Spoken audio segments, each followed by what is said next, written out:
Ladies and gentlemen, good afternoon. I am Olav Njølstad, Director of the Norwegian Nobel Institute. It is with great pleasure that I welcome you to this inaugural event, the first ever Nobel Peace Prize Forum Oslo. Hopefully, in the years to come, this annual event will establish itself as an important arena for intellectual reflection and scholarly debate on urgent and defining issues related to international peace and stability. In collaboration with the University of Oslo, we intend to engage Norwegian and international academic experts, students, policymakers, and civil society and business representatives in discussions that will provide new insights and inspire political action. The topic of this year's forum was not hard to find. With the presidential election coming up, we thought it timely to make an assessment of the challenges that the next US administration would be likely to face in terms of help promoting and securing peaceful world order. By the way, we actually picked our topic long before we knew who would eventually win the race for the White House. I believe it's fair to say that the topic has not become less relevant after the result of the November 8th election was clear. To address our chosen topic, we have invited, in alphabetic order, two world-leading experts on American foreign policy and international politics, Dr. Zbigniew Brzezinski and Dr. Henry Kissinger. They have both been political decision makers at the highest level and know US politics firsthand. Dr. Kissinger, as National Security Advisor and Secretary of State under President Nixon and President Ford. Dr. Brzezinski as National Security Advisor under President Carter. We will soon begin, but there is one last thing we have to settle before we start. Who will get first? After lengthy discussions, the three of us have decided or agreed to decide the matter in the easiest and most democratic way, by tossing a coin. The winner will go first. Dr. Kissinger, head or tail? And I have a nice coin.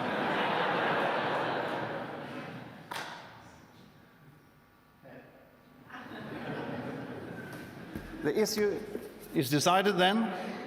Dr. Kissinger, please take the floor.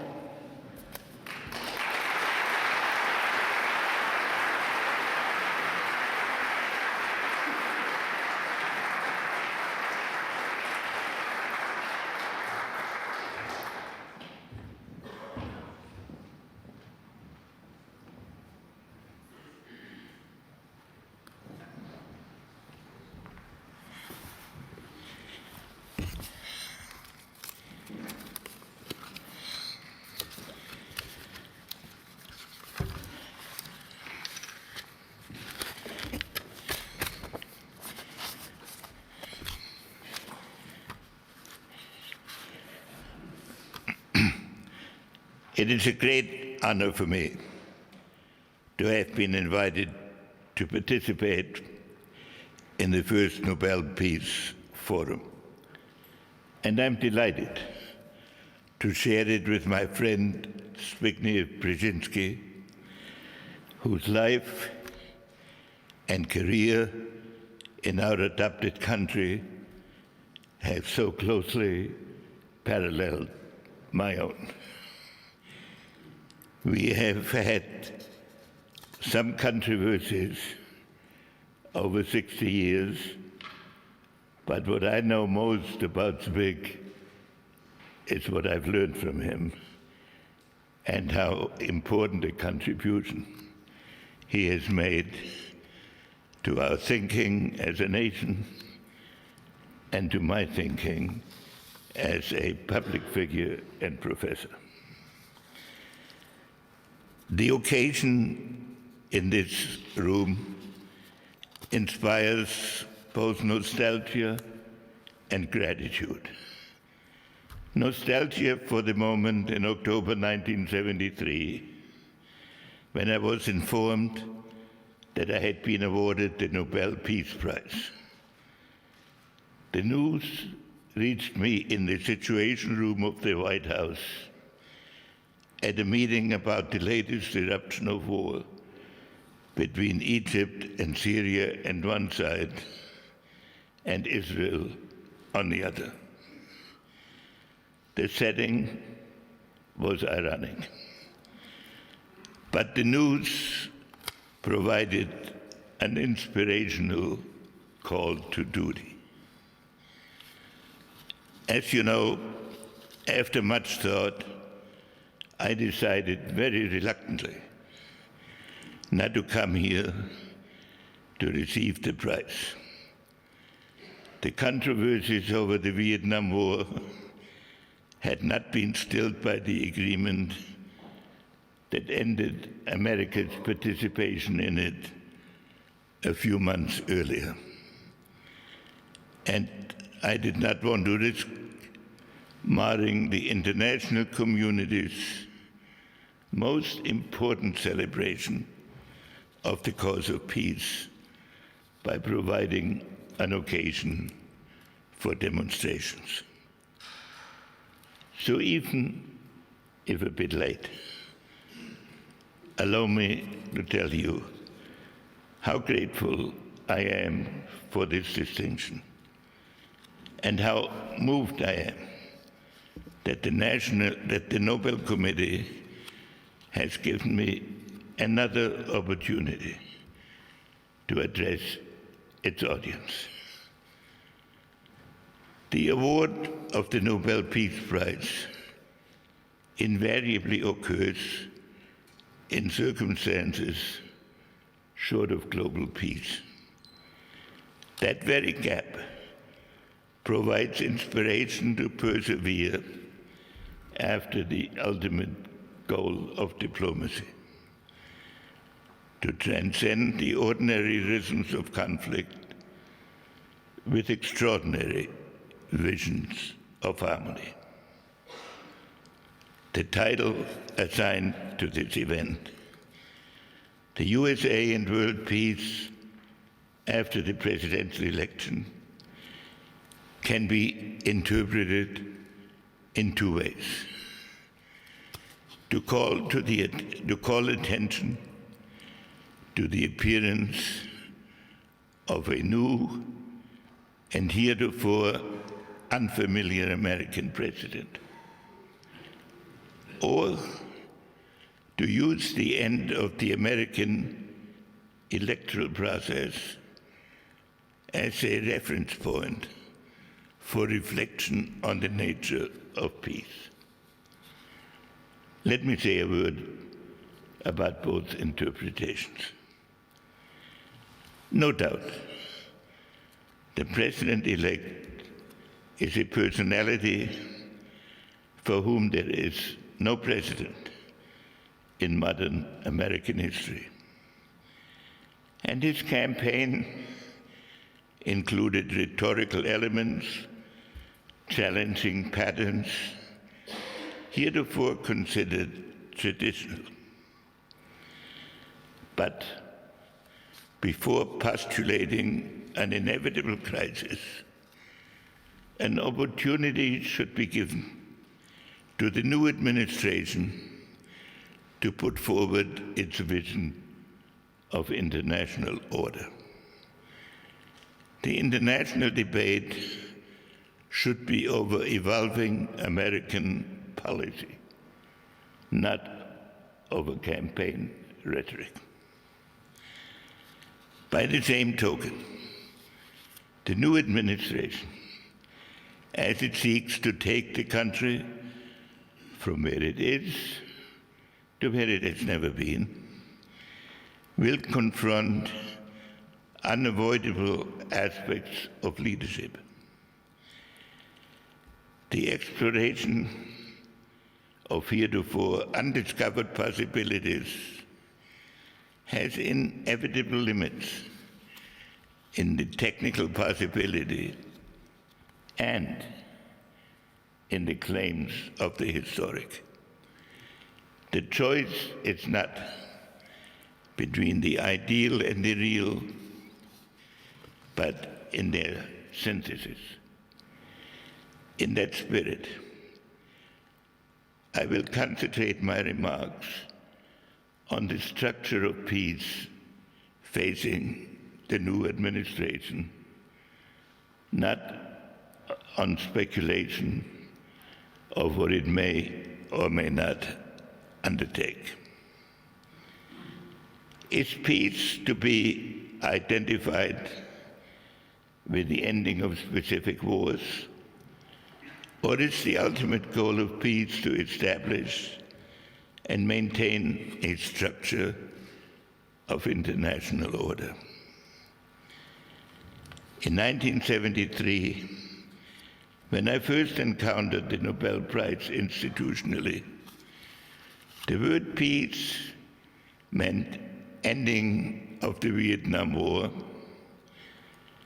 as a prelude to forging a set of workable relationships among the nuclear powers, which could bring the Cold War to an end and shepherd into existence an enduring peace. In time, these objectives were more or less achieved. The Vietnam War ended, first by agreement, ultimately by conquest. And the Cold War did come to an end. By the 1990s, a new structure of global peace seemed to be emerging. In America, there was talk of a peace dividend. In 1989, a widely discussed article titled its inquiry and whether we had arrived at the end of history with a question mark. When the book with the same title was published in 1992, the question mark had disappeared. Today, a quarter of a century after the end of the Cold War, what does peace signify?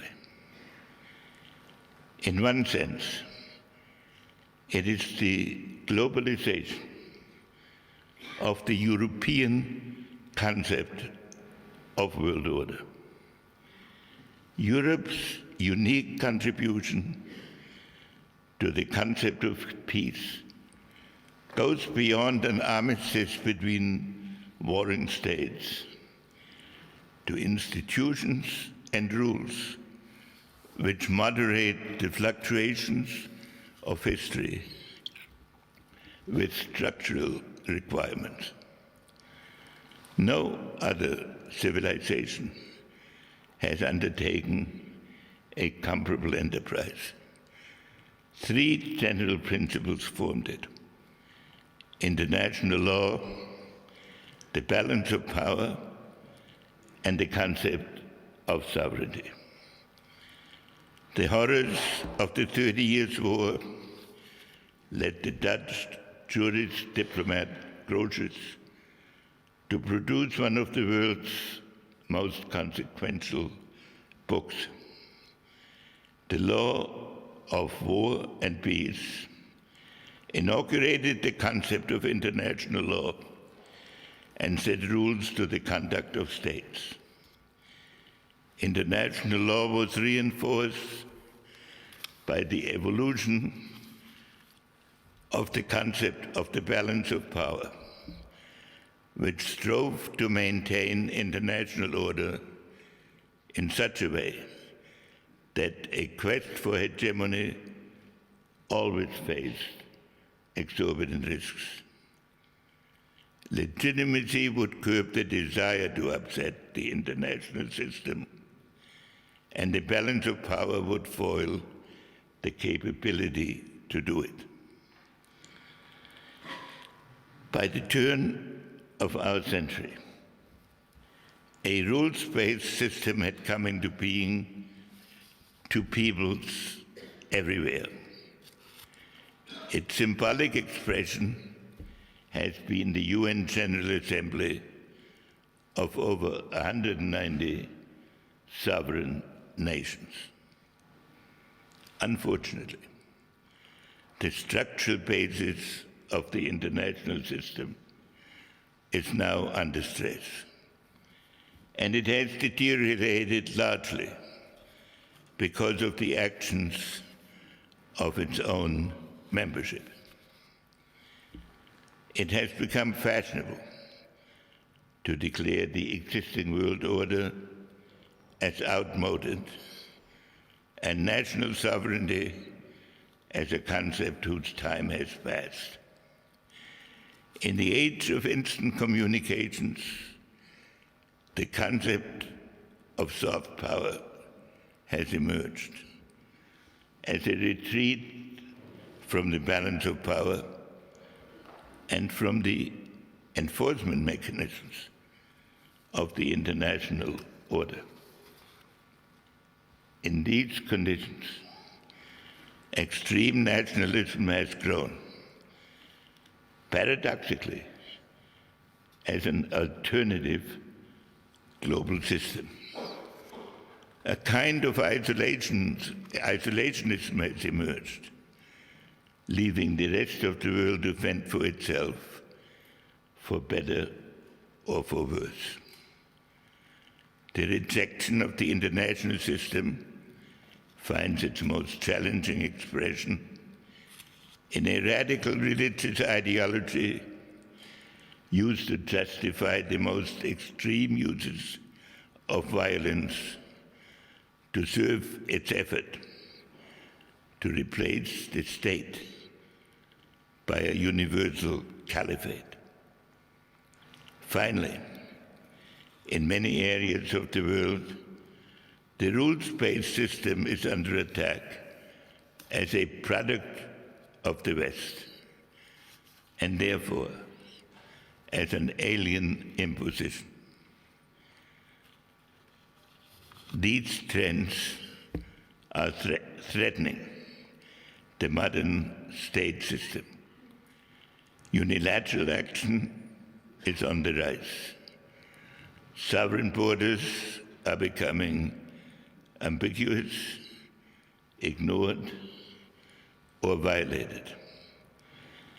The equality of states is beginning to yield to regional hierarchies.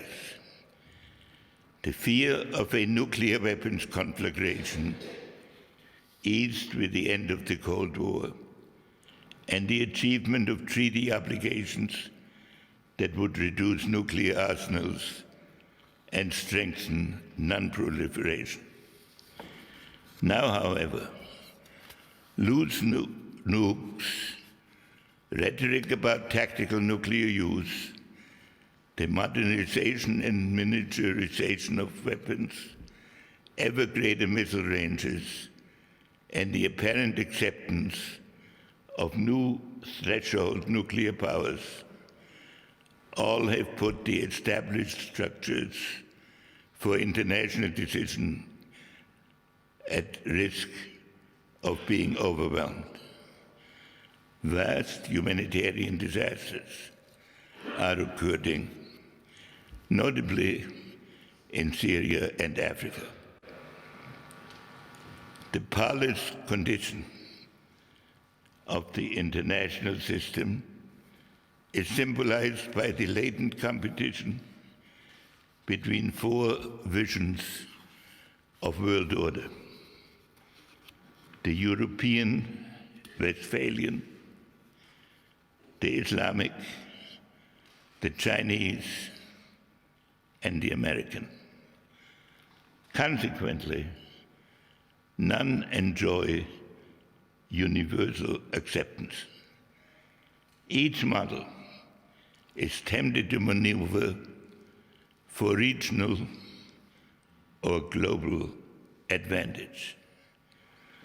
A struggle between regions could be even more destructive than the struggle between nations has been. By the same token, four scenarios emerge as possible catalysts of large-scale conflagration and as subjects for the quest for peace.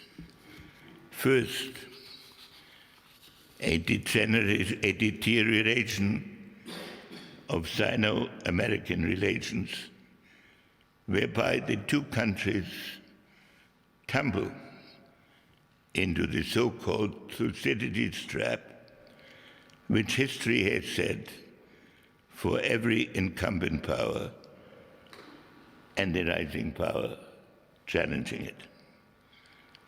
Second, a breakdown of relations between Russia and the West, growing out of the paradox of mutual incomprehension between parallel cultures.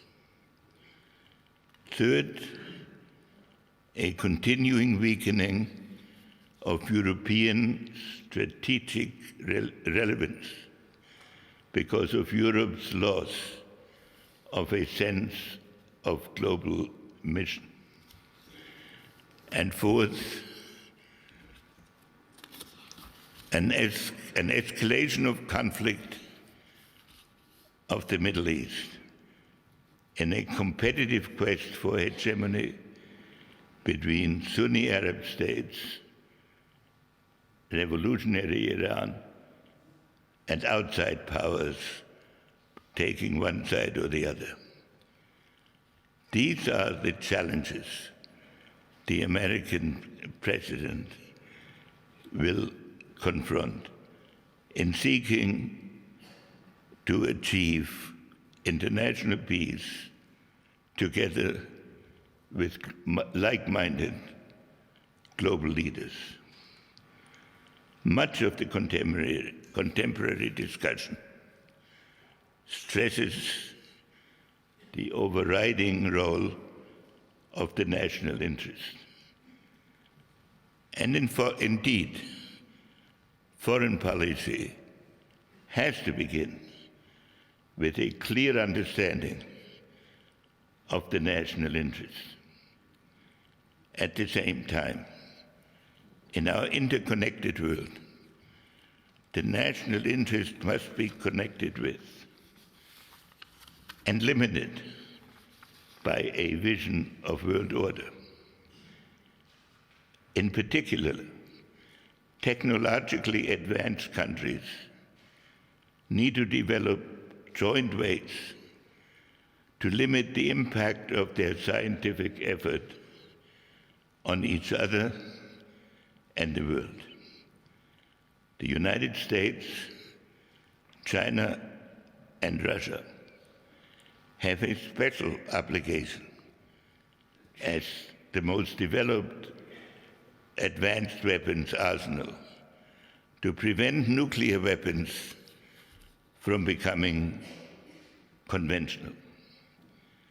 They must not acquiesce in their use in the hands of third countries to which proliferation has been tolerated. Of special concern must be the evolution of artificial intelligence into machines capable of autonomous self-learning and autonomous communication, potentially making humanity the victim of its own inventions? Is it conceivable that the originators of colonialism will wind up being colonized by their own technological creations? At the core of many of these issues is the ambiguity of what constitutes the legitimate entity on which order is to be based. Is that unit still the state? Should it be? If not, what is the procedural basis for a new international order? The overriding virtue of the present order is that no equally inclusive alternative system is available. The deepest challenge in our period is to adapt the existing world order or to renovate it. For on the other side of the existing structure, chaos looms. For America, this would require a recognition that the world faces not so much a specific crisis as a tectonic shift to the global structure. For China, that eminence is to some extent both relative and conditional. For Russia, that the respect it seeks must allow for truly sovereign structures along its extended borders. And for Europe, that diversity is a circumstance, but policy needs a sense of direction, indeed, a vision. The statesman will forever be tempted by the pressures of the moment to set aside his obligations to the world's long-term future. But his calling offers as well insight into perils unprecedented in the history of mankind. Drift will multiply their complexities. In the 18th century, Immanuel Kant predicted the coming of universal peace, either by human insight or by catastrophes of such magnitude that no other choice remained. This prospect has grown only more stark in the intervening centuries. A last personal word. As an immigrant, I came to know America as a beacon of hope for the oppressed. As a soldier, I saw America's role in overcoming the scourge of war against world order. At university, I reflected about the impacts of the lessons of history on the exceptional circumstances of America. As a consultant and policymaker, I have had the honor to participate in various ways in America's permanent quest for a structure of peace. Some hopes were unfulfilled. A few proved unrealizable, even counterproductive. But the overriding quest for peace and stability has dominated every American presidential administration I have studied and known. Many of the contemporary structures of peace have had either American support or American origin. I hope and believe that in the decades ahead, the United States will continue to fulfill its history and tradition of building world peace. Thank you for this opportunity.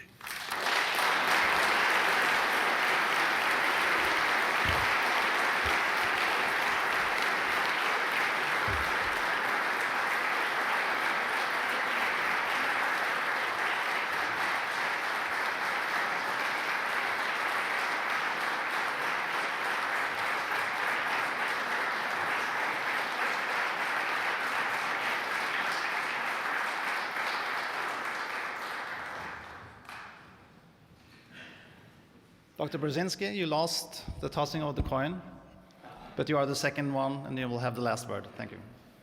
Please take the floor.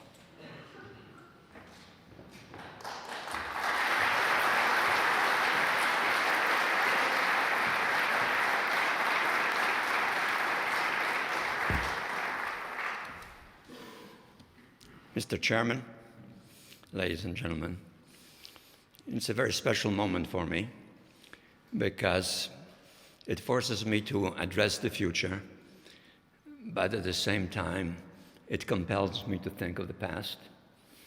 And a great deal of my past is intertwined with the preceding speaker. In fact, I remember vividly my first encounter with him, which he probably doesn't remember. It was back, and can you imagine how far back this is? For most of you, it's ancient history. Back in 1950, I was a graduate student just enrolled at Harvard. And we attended alternative meetings with professors in anticipation of the courses or seminars that we would pursue. And I went to one of them in which a very distinguished professor of international politics was making the initial comments to candidates to take the course, and then abruptly announced that having made his initial comments of 3 to 5 minutes, he's now needed. Most professors have that feeling that they are needed in Washington to give advice. And he left. But before leaving, he said to us, and now my assistant will instruct you on what to expect. And in walks this youngish, somewhat rotund, but not badly so, scholar with a strong German accent, introduces himself and proceeds to tell us what to expect. And I listened to him carefully, and the more I heard, the more I sensed that the principal references were a variety of also Germanic philosophers who influence, in their own way, the evolution of history in Europe. And I somehow concluded that this is not my meat, that I will not be there. So I rather impolitely rose and left the room and did not enroll. Nonetheless, our paths thereafter crossed systematically and all the time. First at Harvard, and then more on the Washington political scene. At Harvard, we competed intellectually, but he was, of course, ahead. Then we both became involved in international politics. He first became associated with Nelson Rockefeller, a Republican, liberal Republican, hopefully a candidate for president, which he never became. But nonetheless, he was his advisor. Not long thereafter, I began to advise a young senator from Massachusetts called John Kennedy, and I began to give him advice on what to do. And then in the 1960s, Henry became involved with a new candidate for president, the former Vice President Nixon, a Republican also, and I became involved in advising Democratic senator who wanted to be president, until the night in which, after oscillating back and forth, President-elect Nixon prevailed. And I said to myself, well, Henry is a foreigner. I'm a foreigner by origin as well. So he'll probably be on his staff helping him, and that's very good because Nixon will learn more about the world, and especially America.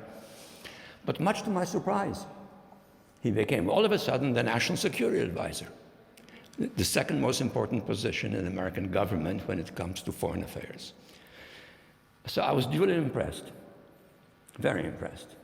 And I went to the nearest store that handles correspondence, papers, little booklets, and I bought myself a small little book.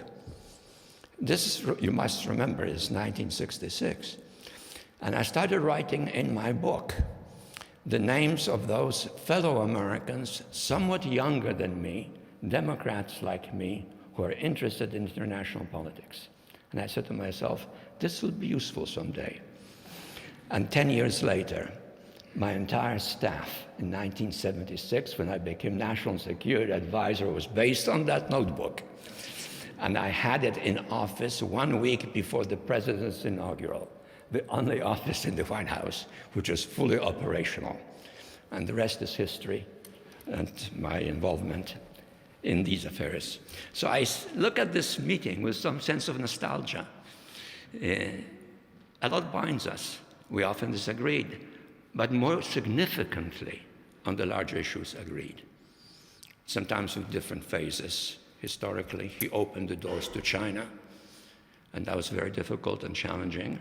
We walked through those doors and developed a more or less confidential security relationship with the Chinese that was of some importance, particularly in the Afghan war, and of some importance to this day in gaining mutually on an exchange basis relevant information as to what is happening in the Soviet Union in the area of special weaponry.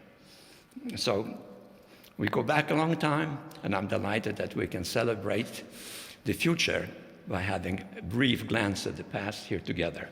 And I am particularly pleased that Henry agreed to participate in this. It was originally going to be just me. I was then told that he was willing to come. I was asked very politely and nicely, do I accept or would I rather be alone? And I said, no, Henry will overshadow me, but it will enrich the event.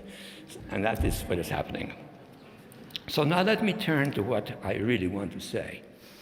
I've entitled my remarks, Strategic Insecurity in a Turbulent Age. I think that captures a great deal of the reality we face. And I go on to say, since the end of the last major world war, some 70 years ago, international peace has been preserved by the threat of the nuclear bomb. Please remember that, the threat of the nuclear bomb, whatever it means in practice as well as symbolically. Because of its unique and unilateral ability to devastate the world, the bomb fundamentally changed the realities of international politics. However, its impact on global stability began to fade as more countries developed similarly destructive capabilities. American monopoly of nuclear weapons lasted less than a decade. Less than a decade. Their fear-inspiring role diminished by the mid-1950s already. But the reality of US nuclear arms was still sufficiently credible to defy the Soviet imposition in the late 1940s of a ground blockade designed to compel a US withdrawal from Berlin. While in the early 1960s, the United States succeeded in inducing the withdrawal of Soviet nuclear weapons from Cuba. However, the ultimate resolution of the Cuban Missile Crisis was less a one-sided victory, as we often proclaimed, and more a combination of threats and of politically face-saving compromises between two superpowers. Not only did the US have to publicly pledge never to invade Cuba, it also secretly agreed to withdraw its Jupiter missiles from Turkey, America's ally. In effect, 2 decades or so after the introduction of such weapons into international affairs, America had to take Soviet concerns increasingly into account in a context in which nuclear weapons did contribute to the preservation of peace, even as they signaled also their potential parity in the waging of war. In any case, the semi-exclusive possession of nuclear weapons during the early phases of the Cold War by only 2 major powers gave them the special status of uniquely shared global responsibility in which both understood that the other, and neither was inclined to produce a confrontation that could generate a mutual catastrophe. In more recent times, global stability was jeopardized by persistent contests of will involving major powers, but again, not warranting the use of nuclear weapons.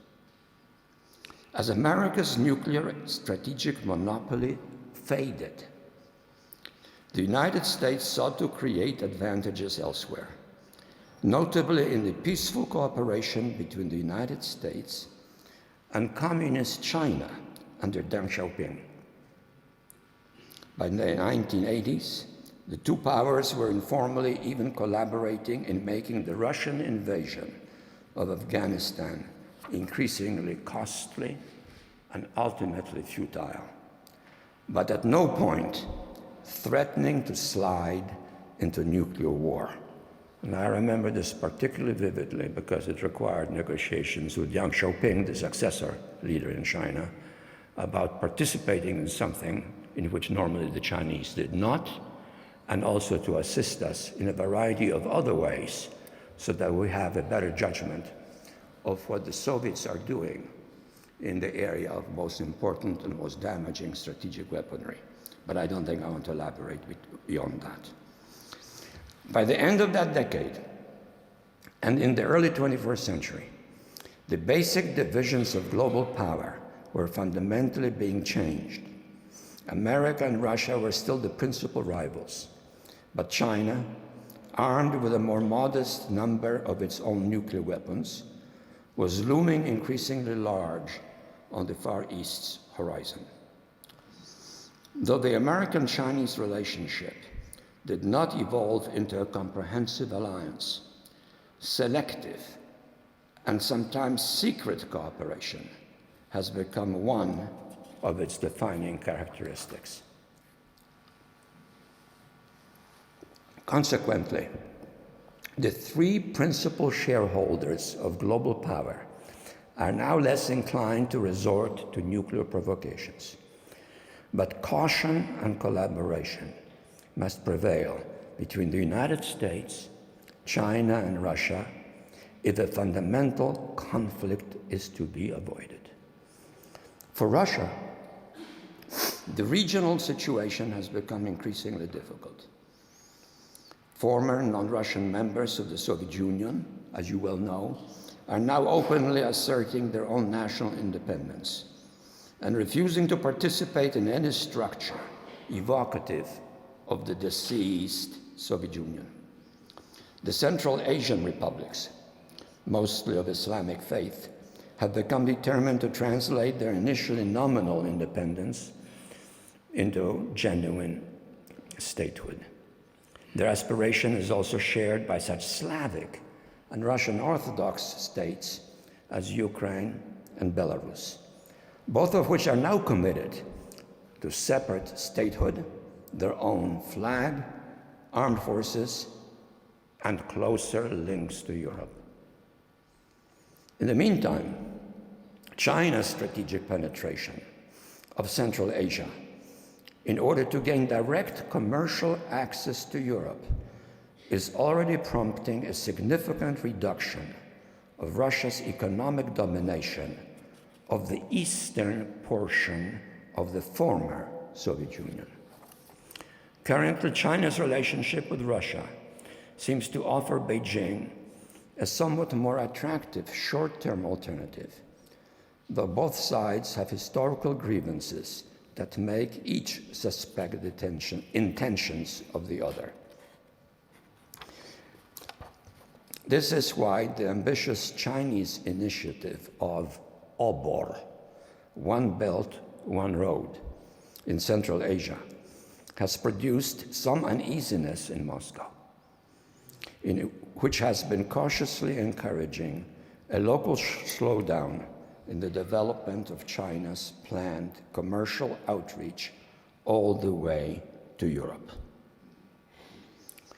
In the longer run still, for Russia, the most ominous of all may be the spreading hope among some Chinese military leaders that China will eventually regain the huge spaces of the far eastern Siberian areas acquired forcibly in the mid-1800s by Tsarist Russia.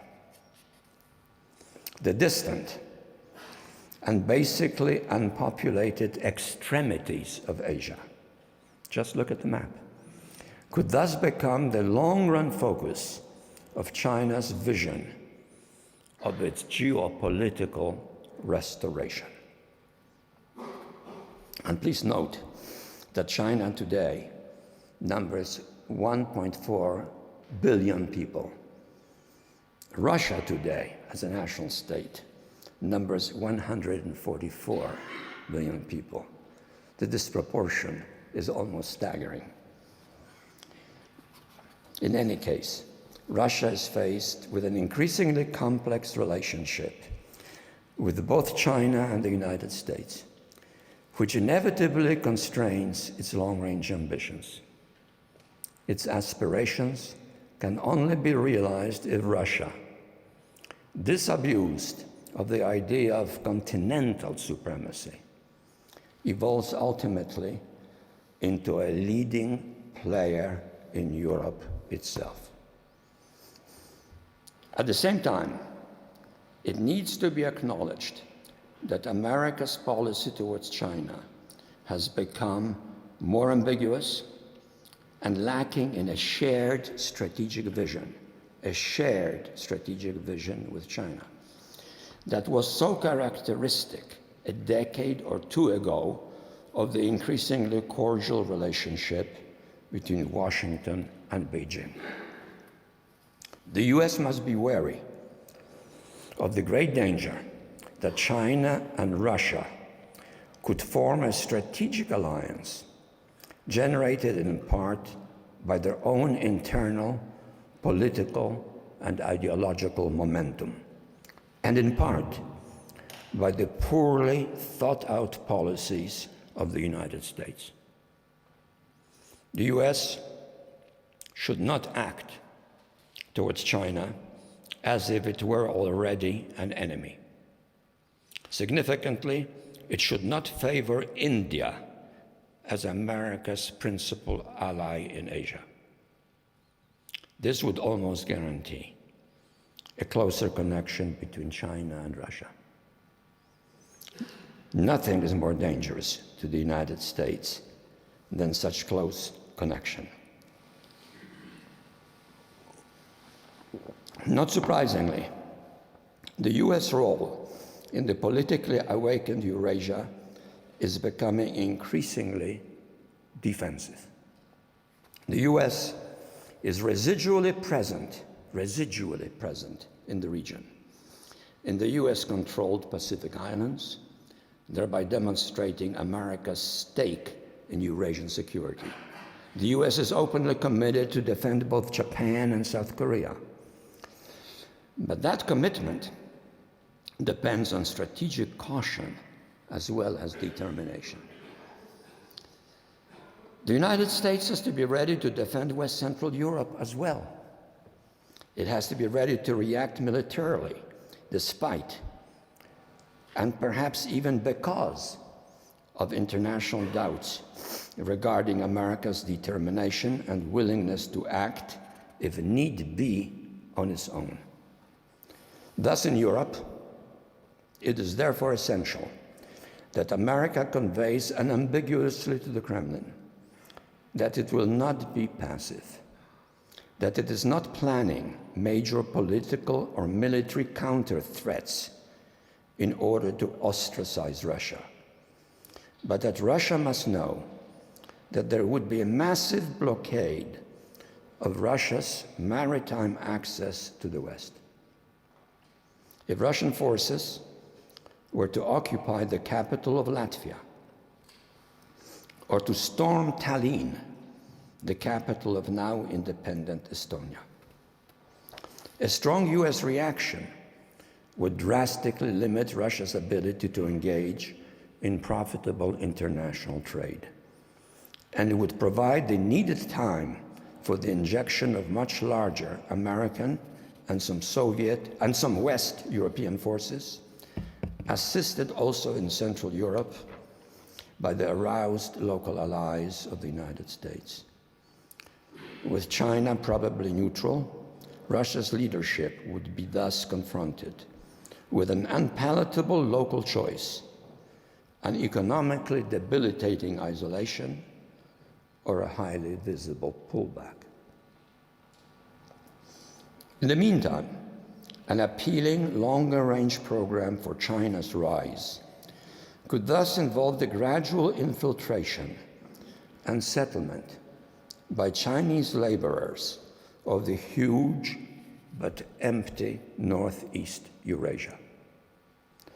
The current officially demarcated Chinese-Russian boundaries are already being overwhelmed by a steady influx of manpower, while Asia's empty northeast, incorporated into the Tsarist Empire in the mid-1850s, has not experienced serious attempts to promote major Russian settlements.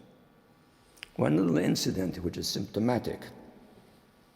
In May 2014, during a visit to China, President Putin, in an act of friendship and comradeship, announced an agreement to build an international Sino-Russian bridge across the Amur River in southeastern Russia to open up the northeast. President Putin pledged that the Amur Bridge project would be completed by 2016. If completed, the bridge would reduce the cost of transporting vital assets, natural assets, from Russia to China by reducing the journey from 650 miles to just 145. While the Chinese portion of the bridge was finished by July 2016, as promised, work on the shorter Russian portion has not yet even started. And that says something. All of that cumulatively suggests that during the next several decades, current Northeast Asian territorial arrangements may become geopolitically unstable, occasionally even explosive, and eventually precipitating also a more enduring redefinition of the critical lines of division on the huge Eurasian continent, with which most of us are very little familiar. Obviously, America will be only a distant observer, though probably prudently expanding its bilateral ties with both Japan and South Korea. More immediately, the security problem posed by North Korea will also require enhanced security cooperation between the United States, China, and hopefully a more Europe-oriented Russia. Both China and Russia would be likely to have a more positive impact on whatever political change may be taking place in North Korea than overt and separate American efforts. A prolonged period of relative stability and the absence of a major war could gradually have a cumulative political impact on North Korean domestic evolution, pointing perhaps to some broader accommodation based on guarantees from North Korea's immediate and more powerful neighbors. China, US, Japan, and maybe Russia, obviously all come to mind. Last, but by no means least, the ongoing civil wars in the Middle East, fueled by religious hatreds, potential nuclear conflicts possibly unleashed by the extremists in Iran, not to mention geopolitical ambitions of an inflamed nationalistic wave in Turkey, perhaps backed by the Russian military. Each contained the possibility of a major regional eruption. The ideal geopolitical response is a trilateral connection between the United States, China, and then Russia, with Russia in that context having no choice but to accept the reality and the necessity of a better relationship both with China and the United States. As regional uncertainties intensify, with potentially destructive consequences for all three of the major nuclear powers, it is time to think of what might have been and still could be. In that context, China needs to rethink how it can afford to evade responsibility for what happens in its neighborhood. Could that threaten Chinese interests and push China in an excessively tight military link with Russia, which then could generate a threat of a joint stand against the United States? Or will Russia's global standing be more respected if the result is a world in which the three most militarily powerful states, America, China, Russia, cooperate more closely on issues pertaining to the Middle East in the immediate and in the longer range in the Eastern Pacific regions, in which Chinese ambitions for the moment are dormant, but could easily be awakened? A final word. All of the above is likely to be complicated by the increasing probability that severe weather problems on a global scale will intensify political problems. Global warming is already beginning to impact more ominously, signaling prospects of extensive meltdowns and the resulting threats to some existing habitations. Cumulatively, that could generate greater public anxiety that strategic insecurity is now a fact of life on a scale heretofore not experienced by the now increasingly vulnerable humanity. Regional cooperation will thus require shared wisdom and political will to work together despite historic conflicts and the continued presence of nuclear weapons.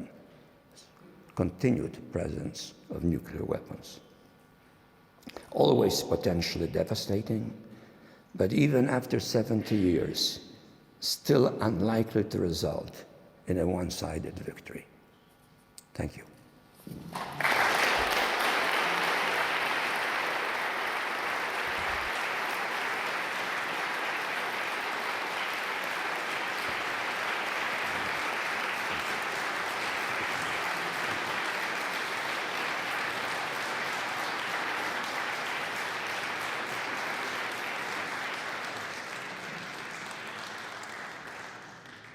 Thanks to our two speakers. I think you gave us a wonderful, very stimulating tour de force of the strategic challenges in the current international situation. Brzezinski used the phrase strategic insecurity in a turbulent age, whereas you, Dr. Kissinger, argued that the structural basis of the current international system is under stress.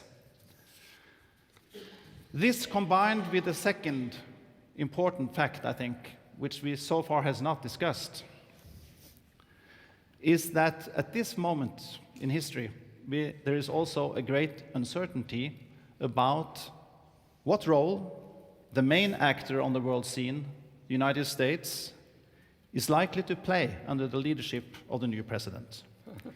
And I fully agree with you that it may not be very fruitful to discuss his probable foreign policy on the basis of campaign speeches and statements. However, there is, I think, a more important challenge, and that is, at least to my mind, it's very difficult to see whether there is a strategic vision at all, not only with the president-elect himself, but many of the people he had gathered to support him. And I will start by asking both of you, and I will begin with you, Brzezinski, since you have written a book titled Strategic Vision. How will you try to describe what may be the strategic vision of the new administration, to this extent you can see anyone? You want me to respond right now? Yes, please. Well, strategic vision is a very ambitious term. It implies a long-range anticipation of issues and of solutions, and it involves persistence and ability to act in common. I think in both contexts, the current position of the United States is more complicated than in the past. In the mid-50s, after winning World War II, the United States was in a position of having a strategic vision by virtue of what it simply was: the decisive victor and the monopolist of real power. I don't think either condition prevails today. So it's a much more difficult challenge. Secondly, at that time, there was a widespread predisposition to trust the United States and to follow the United States. Indeed, the desire to imitate the United States. Today, this is much less the case. So it's much more difficult. Even more so because the leadership right now is not cohesive.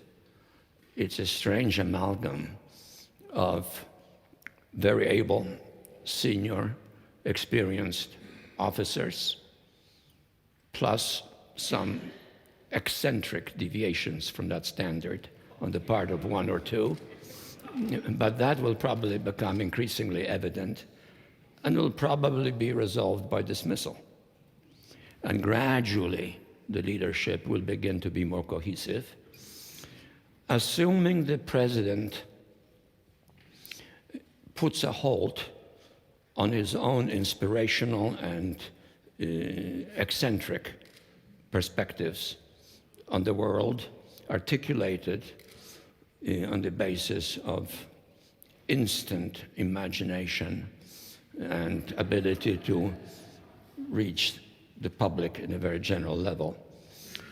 I think, in effect, the administration will have to go through a process of maturation, which matches the needed process of maturation of the American people. Because American people are not prepared yet to make the kind of sacrifices that genuine leadership entails, and which in different circumstances was the case in the 70s, 80s, but also 60s. I've already spoken too long, but my main point, therefore, is we need to grow up in order to be able to lead the world, but we have a chance to do so because there is nobody else who can lead the world. Russia cannot by itself. It can only do so if it becomes a satellite politically of the Chinese. And then the Chinese and the Russians have to be able to compel us, which I don't think they can. And therefore the standoff and the conflict will become more intense. And therefore there's only one choice. You could argue that the opposite of strategy is improvisation. And for an impulsive character like Trump, the lack of a clear strategic vision could well lead to a series of improvised and perhaps even ill-advised moves. So even if it's more difficult to formulate and implement a strategic vision today than it was decades ago, there will still be a need for a larger perspective, broader perspective. And I will turn to you, Dr. Kissinger. If Trump called you tomorrow and said, I need some strategic advice, first of all, related to the balancing of my two main international opponents, China and Russia, and both of you have been deeply involved in the balancing act, how United States should treat these two countries in a way that will be most in the interest of the United States, but also without putting global peace at risk. So what will your basic general guidelines be to the President for dealing and balancing the relationship between these two great countries?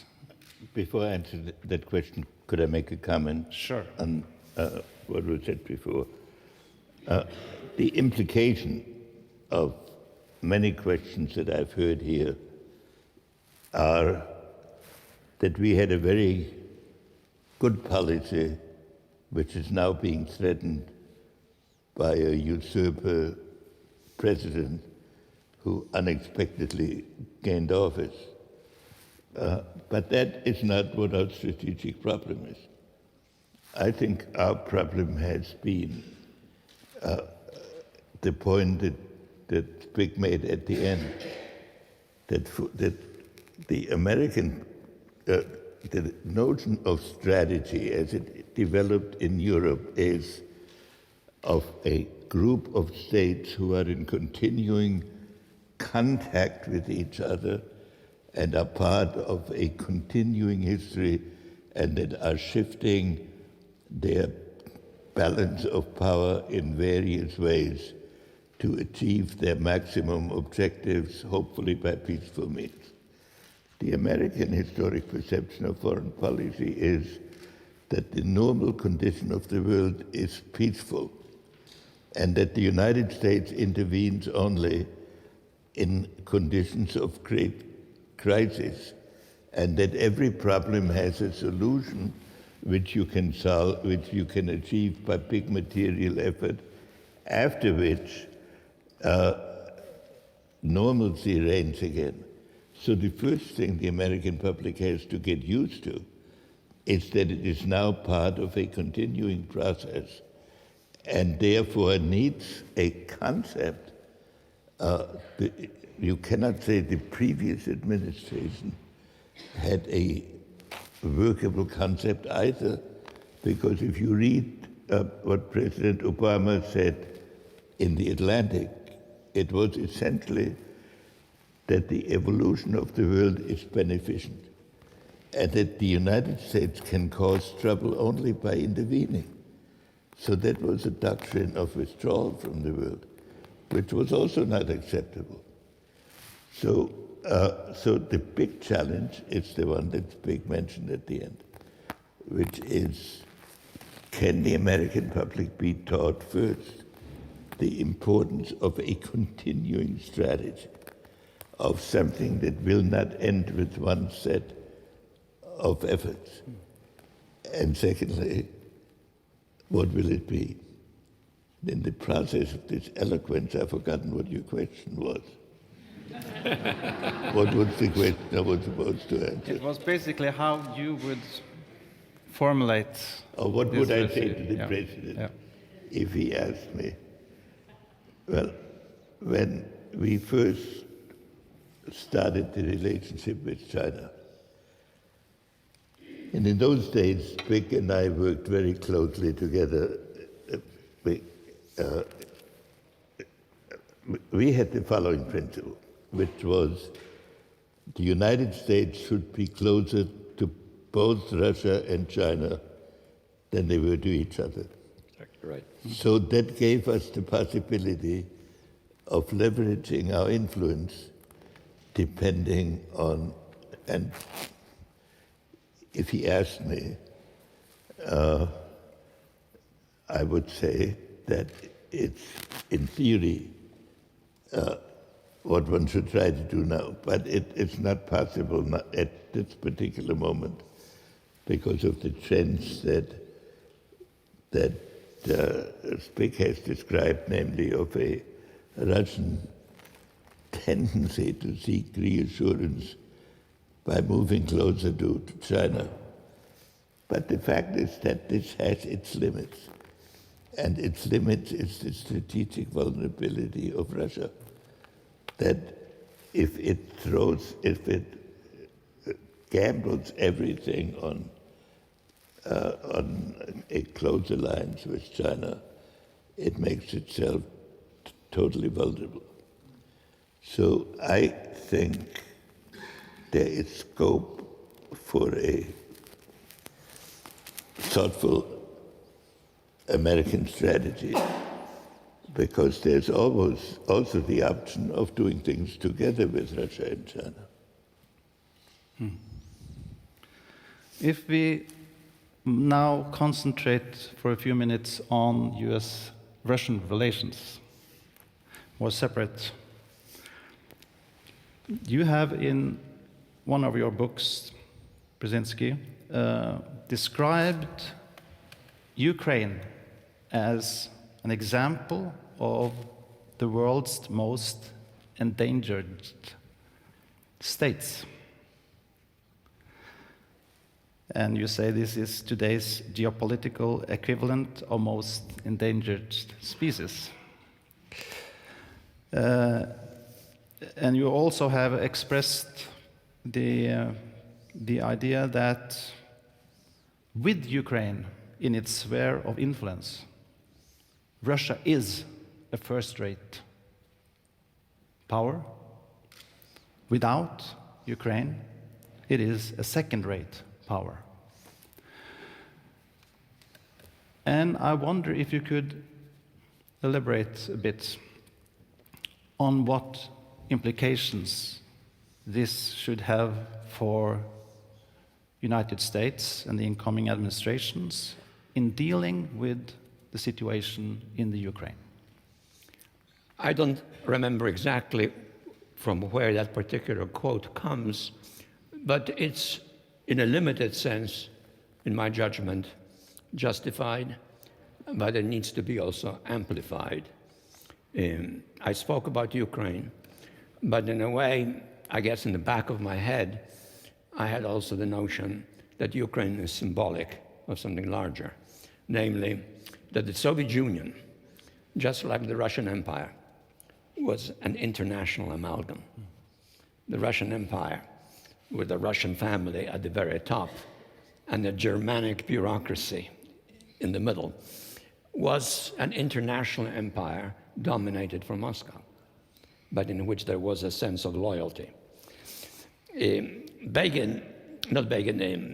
Putin has made a very interesting comment about Lenin not long ago, whom he blamed for undermining the unity of this entity by suggesting that communism will mean a multiplicity of states united together in common commitment, knowing full well that the decisions will be made in Moscow, in the Kremlin, where by and large everybody speaks Russian and nothing else.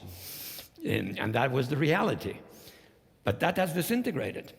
And it's not only Ukraine that's independent now. Belarus is independent. Even more important, the Central Asian republics are formally independent, actively seeking reality for their status of independence, and manipulating between the Russians and the Chinese. So we're dealing with a country which is important, very important, certainly on the European scale, the most important European country potentially, including the number of people. 140 million. But what is 140 million compared to 380 that the empire was? What does it mean? It means that Russia, as the most important European country, has to be part of a larger entity indirectly, and a senior player, serious player, but not the senior player in the tripartite leadership in the world that is simply a fact of power. And I think this is where Russian diplomacy is going to be tested. But there will be a lot of people who will like it. Look at the French. I think the French elections are going to be interesting. The Germans, still in part motivated by guilt feelings about the recent past, and also by the desire to have Europe somewhat more independent of American domination, might be sympathetic too. And, at least speaking as an American who dealt extensively with American power and its application, sometimes very forcibly, we also have to be pleased by that, because we know if the Russians feel that they can represent themselves as a European country, they bring more to the table, they're more than inclined to accommodate with the Chinese, and more be part of a larger sphere of influence which the three major powers exercise in order to stabilize the kind of issues that Henry describes so effectively: the growing chaos, lack of focus, confusion about the future, a lot of which is characteristic of American public. And that is the only way out in a setting in which the present dynamic is towards more individualized violence, which has no global coherence, but can be brutal. Just think. North Korea annihilates South Korea. Well, that's rather impressive. But maybe it won't be quite so generous. Generous, because wiping out South Korea doesn't make much military sense unless they wipe out Japan. That's quite an undertaking. But nuclear weapons can do it. That would be a horrible mess. Look at the Middle East. Iran, still potentially a nuclear power, perhaps partially already a nuclear power. Israel, jealously guarding its security with nuclear weapons. The Russians next door, the Turks playing their own role because they're fearful of secessionism, and so forth. This is why, in this context, we have to have a very deliberate leadership in the United States, which looks in a broader perspective at the future, and that still has not come from our next president, who will be our president in about a week. And that's what he has to tackle. I don't know who around him is going to help him effectively do so. I hope someone will. But I can already think of some people near him who ought to be retired rather than promoted. And I think the shakedown is going to be a difficult process and a potentially very dangerous process. Both of you pointed to the risk of a deterioration of the relationship between Deterioration, yeah. of the relationship between the United States and China. So I would ask you, Dr. Kissinger, you said in your speech that the Chinese leadership has to realize and accept that eminence is to some extent both relative and conditional. Could you elaborate a bit on that? And to what extent would you say that the policy of the United States could assist the Chinese leadership in realizing this? The impact of the United States and China on each other is the impact of two cultures, both of it which believe in the uniqueness of their institutions, but draw different conclusions from it. The United States domestic myth is that every foreign society is potentially American, that they would want to follow the American values and principles. The Chinese version of this is that they think of themselves as equally unique, but they do not believe that there is any way you can ever become Chinese if you're not part of the Chinese culture. So the United States attempts to influence other nations by conversion, and the Chinese by awe, that their performance is of a magnitude and of a majesty that other societies order themselves hierarchically in a Chinese system, which indeed until the end of the 19th century was the precise structure of the Chinese international system. They didn't have a foreign ministry because they didn't believe in the concept of sovereign equality. The foreign nations were ordered by the Ministry of Rituals, which gave them a hierarchical rank within the Chinese system. So what I have in mind is that the Chinese understand this issue. For the Chinese to get used to the concept of sovereign equality is not easy. For us to get used to the notion of failure of semi-automatic conversion is also difficult. We have a tendency to segment issues into individual challenges and programs which have to be fulfilled.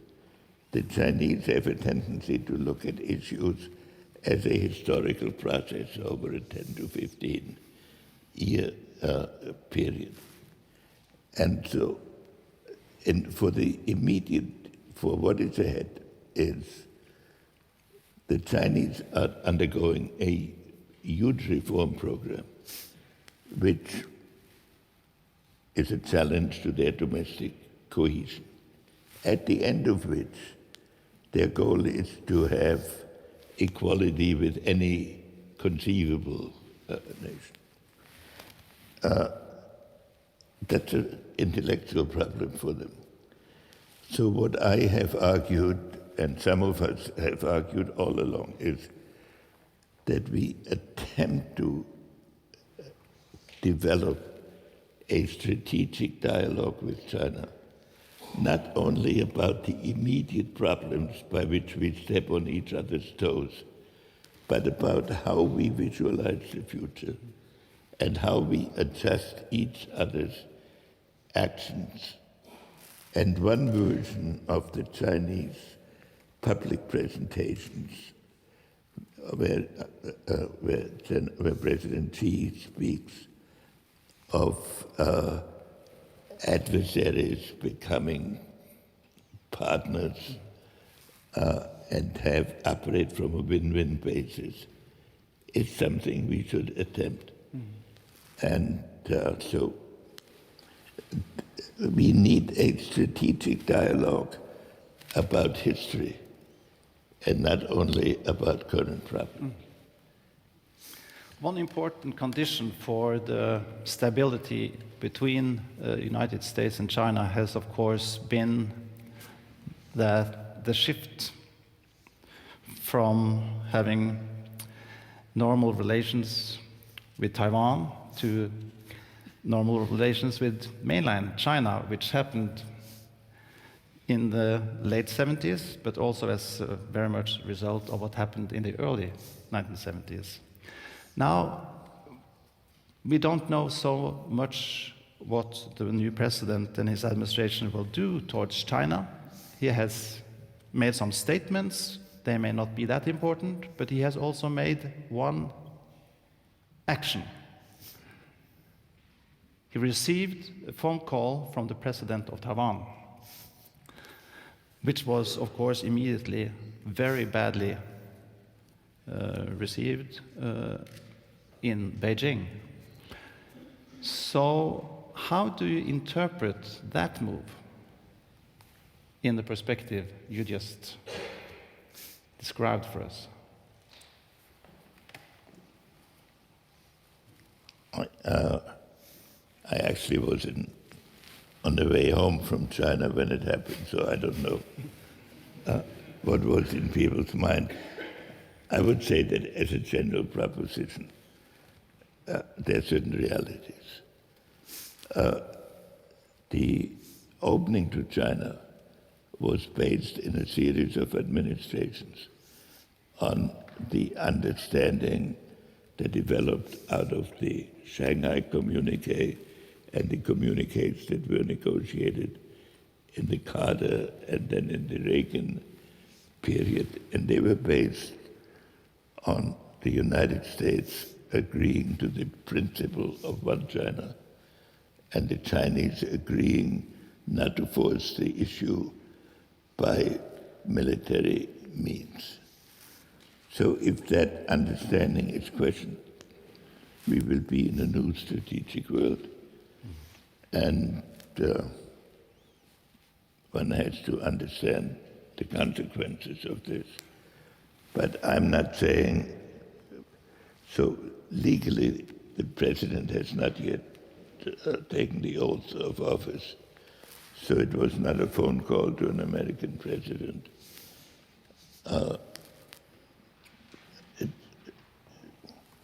I don't think it is possible to maintain a two-China policy and good relations with mainland China. Do you agree?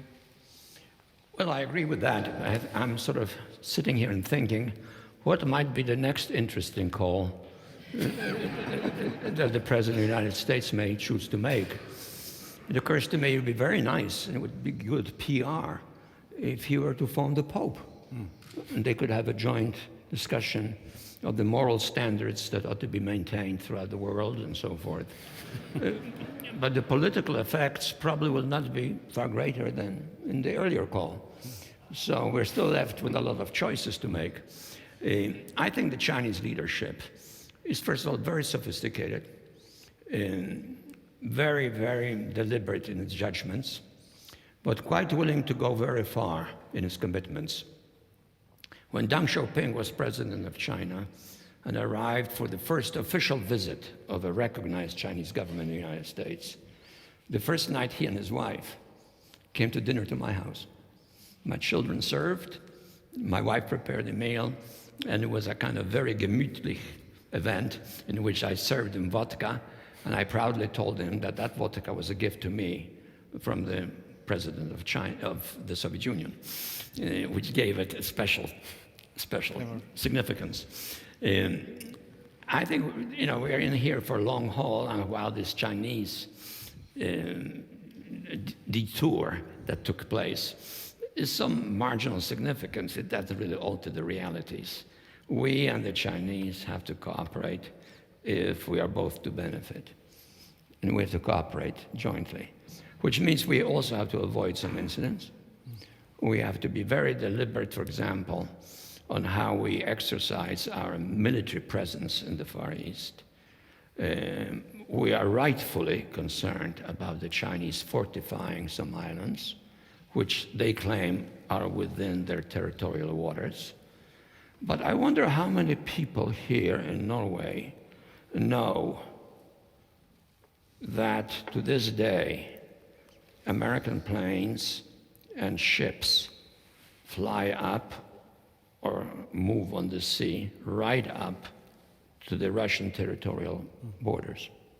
We conduct a unilateral military inspection of the state of the frontier, which in my view should have been lifted already some time ago, and is necessarily a problem for the Chinese that is easy to evade because we don't really need to know the things that we acquire that way, because there are so many other ways of acquiring the same kind of information.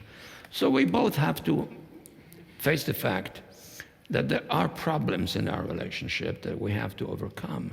But we will not overcome them if we and the Chinese are on different sides of different kinds of coalitions. There are some people in the United States, not exclusive of the US government, which are very tempted for a variety of reasons to try to formulate some special arrangement in which advanced arms are sold to India. How will the Chinese view that?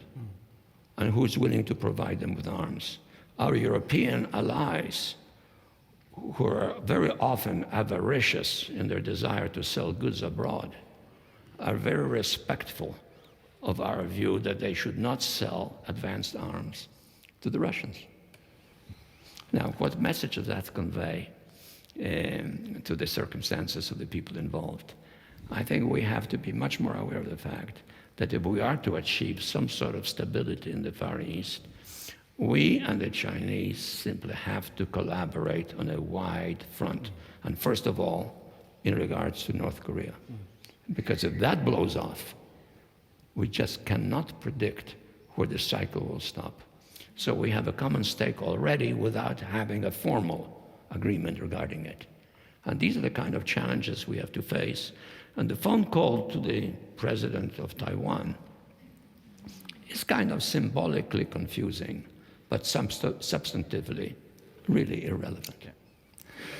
Time is running fast, so we will shift our focus towards the Middle East. You both stress the risk of a major regional eruption in the Middle East.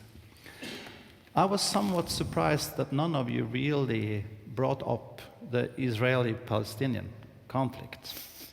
One of the things the new president-elect has said is that he, for some reason, believes he has a better chance to achieve what none of his predecessors so far have been able to, namely to bring peace between the Palestinians and Israel. One of the few presidents that really has brought a peace agreement to the Middle East, which is still operating, is Jimmy Carter with the Camp David agreement between Egypt and Israel. And I saw a piece in New York Times just a week ago by Jimmy Carter where he encouraged the current president, Obama, to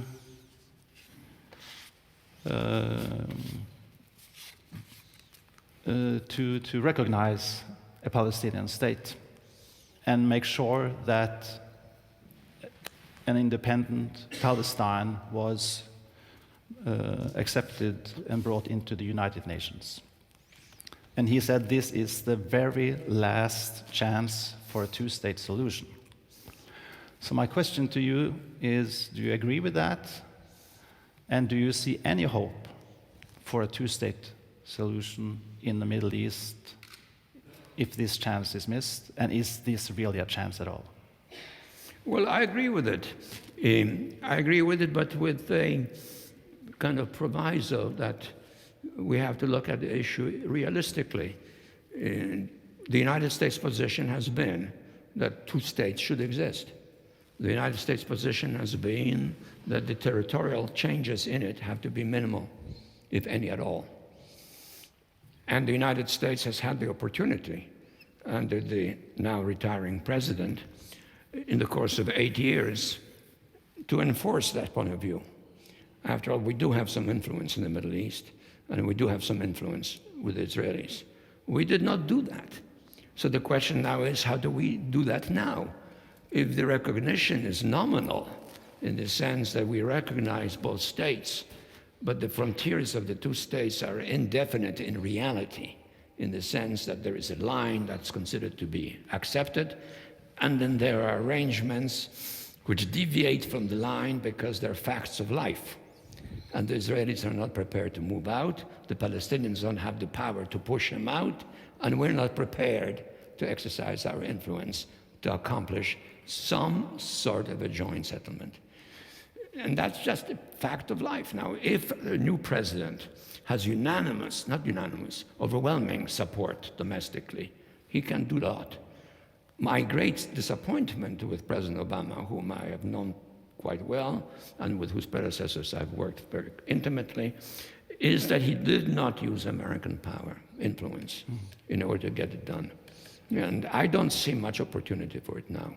So I'm afraid that this problem will continue to fester in a region in which there are a lot of other problems festering, and which will then provide an excuse for doing nothing. For example, look at the possibility of Saudi Arabia becoming more involved. Look at the danger of the Iranians using nuclear weapons. Look at the inevitable necessity of the Israelis to respond with their nuclear weapons if they feel they're attacked. And look at the fact that within some segments of the Israeli military, there is a desire to stage a preemptive attack. And so the situation, I think, is grim and it's not going to improve, and it's part of this larger conundrum of problems in the region, which I don't think are going to be solved or that easily or peacefully. Talking about Iran, one of the questions we have received from students present here is how will the presidential election be likely to influence US policy towards Iran? The president-elect has been very clear that he wants to scrap or at least renegotiate the nuclear agreement with Iran. Would your advice to him be that he should try to reopen those negotiations, or would you advise him against that? Well, you're creating the impression that I'm here as an advisor to the president. And that is not the case. I'm here to express my views.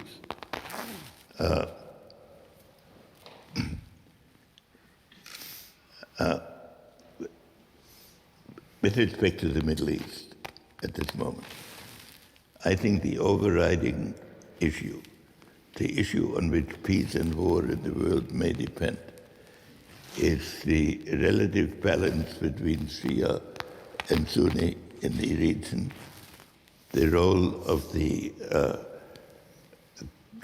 non-state groups that are attempting to organize some territories, and the possibility of achieving a peaceful outcome among the Islamic states in the region. And therefore, I do not think the Palestinian issue is as central to threatening war and peace. Now, with respect to Iran, the United States has at least two problems. One, to make sure that the agreement is meticulously carried out. And the second, to deal with the strategic situation that arises even if the agreement is carried out. And the agreement, again, has several aspects. One is the meticulous carrying out of the agreement will delay for some years the advent of an Iranian nuclear military capability, but it legitimizes it after that point. And therefore, the calculations of all the states in the region are geared to the advent of the threshold nuclear capability of Iran becoming an actual nuclear capability. And so, even if the agreement is scrupulously carried out, the concerns that some people had about, including me, had about the agreement was the unlinking of the military from the political evolution of the region, that it attempted to stabilize the military situation without taking into account the political implications of the Iranian capabilities that were being both limited and unleashed. That is the fundamental fact. So it would be highly desirable to have a political agreement between Iran and the United States of a nature that prevents Iran to pursue two policies simultaneously. One, the policy of a sovereign state, and the other, the policy of a jihadist state, using and backing both with its nuclear capability. So I think the issue which should we abrogate the agreement, I was not enthusiastic about the agreement, but we have already paid our part of the agreement. So what does abrogating the agreement get us? But I think it is important for the United States to convey to Iran that we can not only coexist but cooperate with an Iran that behaves as a national state, but with a jihadist imperial Iran. Our problems in the region are similar to the problems with Russia in 1945, that they are looming over the region with a growing military capability. So that has to be constrained. And that ought to be the purpose of American diplomacy, rather than a dramatic gesture. Thank you very much. The producer signals to me that our time is out. There could be many more questions to discuss. But thank you very much, both of you. A big hand for our two speakers.